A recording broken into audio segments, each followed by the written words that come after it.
화해의 힘. 2015년 10월 21일.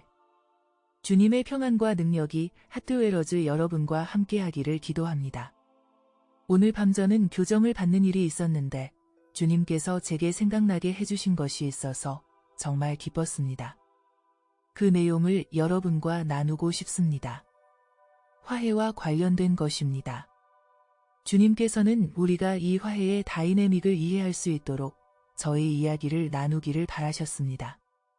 오늘 밤 주님의 메시지를 기다리는 동안 저는 불쌍한 할머니 레이를 앞집에 머물 수 있도록 하는 과정에서 13년간 연락이 없었던 집주인에게 허락을 구하지 않았던 것에 대해 집주인에게 사과해야 한다는 사실을 깨닫게 되었습니다.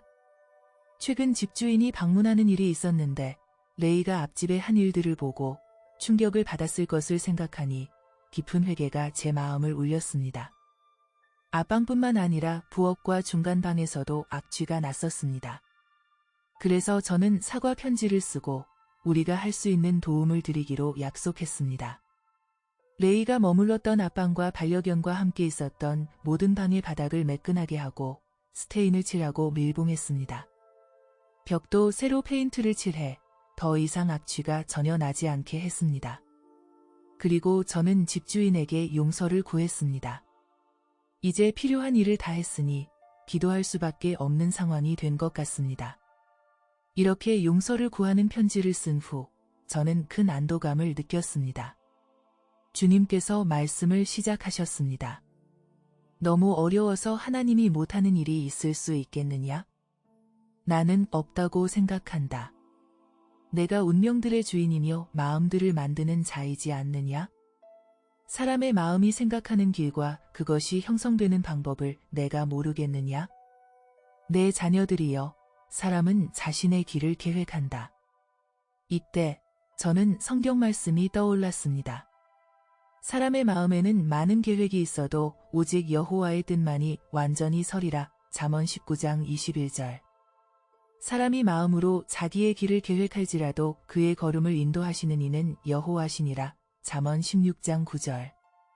아마도 이 말씀은 제가 가장 좋아하는 말씀들 중에 하나인 것 같습니다. 지금도 나는 그들의 마음 속에서 일하고 있다. 거친 파도와 같은 생각들을 진정시키고 평안과 통찰력을 가져다 준다. 분노는 생각을 흐리게 하는데 사과하는 것은 당연한 일이었다. 이제 나는 그들의 삶에서 나의 목적을 이룰 수 있게 되었다.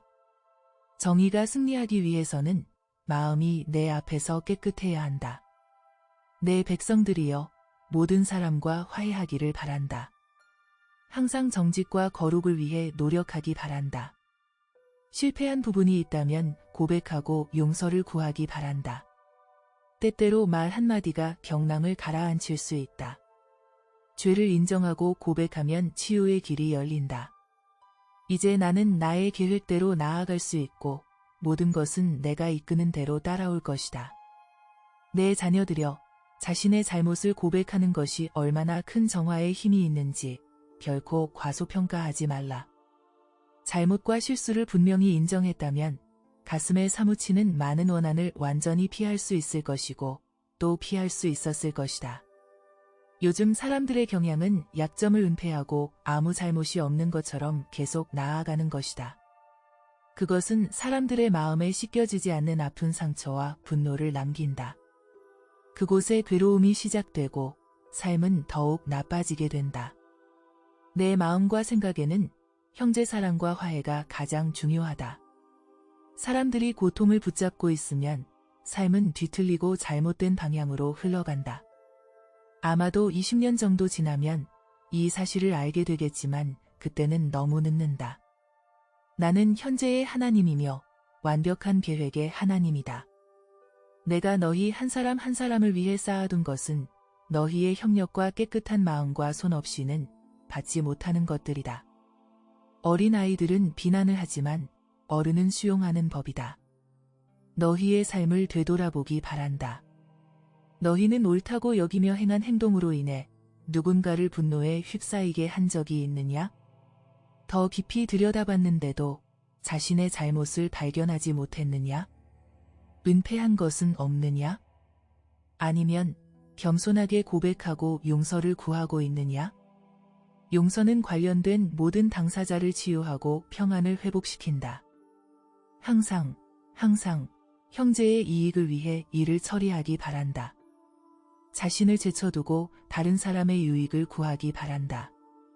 그러면 내가 보상해 주지 않겠느냐? 그렇다. 내가 분명히 말하는데 너희가 희생을 치르면서도 다른 사람을 높이기 위해 살아간다면 너희는 하늘의 섭리의 창문을 열고 내가 너희를 위해 쌓아둔 것이 바로 너희 무릎에 떨어지도록 만든다.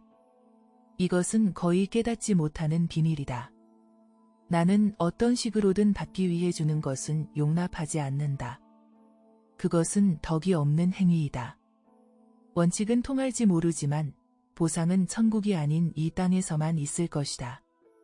그러나 형제사랑의 선한 마음으로 희생적으로 베풀면 이 땅과 천국에서 모두 보상을 받게 될 것이다. 움켜쥐고 얻는 것이 일상이 된 이 세상에서 덕이 인생에 미치는 지속적인 영향을 사람들은 간과한다. 덕을 만몬과 세상적인 이득에 두면 죽음의 때에는 모든 것이 비난과 허무에 삼켜지고 만다. 천국에는 정직한 덕, 형제사랑, 타인을 위한 희생 외에는 아무것도 가져갈 수 없다. 하지만 그마저도 기대해서는 안 된다. 이 개념이 너희에게 낯설다면 너희 마음에 그것을 심어달라고 나에게 요청하기 바란다. 너희 마음을 바꾸고 자신을 나의 진정한 제자이자 사랑의 대사로 만들어달라고 내게 요청하기 바란다.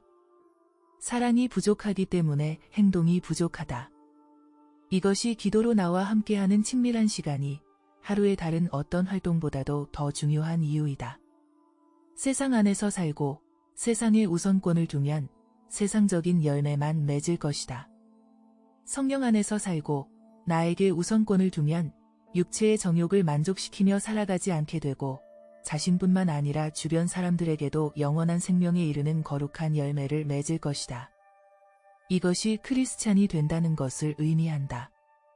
이것이 세상 속에서 나의 존재가 된다는 것을 의미한다. 이는 의지가 약한 사람이나 겁쟁이들이 할 수 있는 것이 아니다. 그래서 내가 두려워하는 자들 즉 겁쟁이들은 천국에 들어가지 못할 것이라고 말한 데에는 그럴 만한 이유가 있었던 것이다. 결정을 내리도록 압박을 당할 때 겁쟁이들은 항상 자신들에게 유리하고 안전하다고 생각하는 것을 선택할 것이다. 그러나 나를 고백하고 덕을 따라 살고 옳은 일을 하기 위해서는 영원히 용감하지 않으면 안 된다.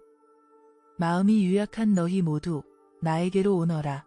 내가 너희를 강하고 단호하며 희생을 치르더라도 올바른 길에 헌신할 수 있도록 만들 것이다. 다른 사람들을 위해 너희 자신을 희생하게 하는 것은 너희 마음속에 있는 나의 사랑이 있기 때문이다. 너희 마음속에 있는 나의 사랑은 너희와 나의 친밀한 관계를 위해 바치는 경건한 시간이 없으면 존재하지 않게 될 것이다. 그러니 나에게로 오너라. 너희의 약함을 고백하는 것을 두려워하지 말아라. 와서 힘을 구하기 바란다. 내가 또한 너희에게 지혜를 약속하지 않았느냐? 나는 아낌없이 주고 책망하지 않고 줄 것이다. 내게로 오너라. 너희 중에 누구든지 지혜가 부족하거든 모든 사람에게 후히 주시고 꾸짖지 아니하시는 하나님께 구하라. 그리하면 주시리라. 야고보서 1장 5절.